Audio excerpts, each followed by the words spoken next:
એબી ગુજરાતી ન્યૂઝમાં આપનું સ્વાગત છે। પ્રાંતિજ ખાતે ભાજપ દ્વારા સ્થાપના દિવસની ઉજવણી કરવામાં આવી। સાબરકાંઠા જિલ્લાના પ્રાંતિજ ખાતે ભાજપ પ્રાંતિજ શહેર મંડળ દ્વારા ભાજપના સ્થાપના દિવસની ઉજવણીને લઈ ઘરે ઘરે ભાજપનો ધ્વજ લહેરાવ્યો હતો।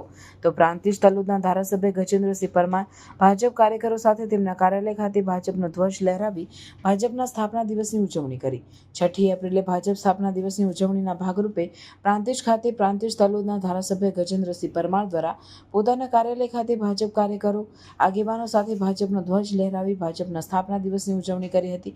તો આ પ્રસંગે પ્રાંતિજ તાલુકાના ધારાસભ્ય ગજેન્દ્રસિંહ પરમાર, પ્રાંતિજ તાલુકા પંચાયતના પ્રમુખ પ્રદીપસિંહ રાઠોડ, પ્રાંતિજ નગરપાલિકા પ્રમુખ અનિતાબેન જિગ્નેશભાઈ પંડ્યા, પ્રાંતિજ માર્કેટયાર્ડના ચેરમેન રાજુભાઈ પટેલ, જિગ્નેશભાઈ પંડ્યા, પૂર્વ ભાજપ શહેર પ્રમુખ નિત્યાનંદભાઈ બ્રહ્મભટ્ટ, ભાજપ કાર્યકરો આગેવાનો મોટી સંખ્યામાં ઉપસ્થિત રહ્યા હતા। રિપોર્ટર રમેશભાઈ મિસ્ત્રી।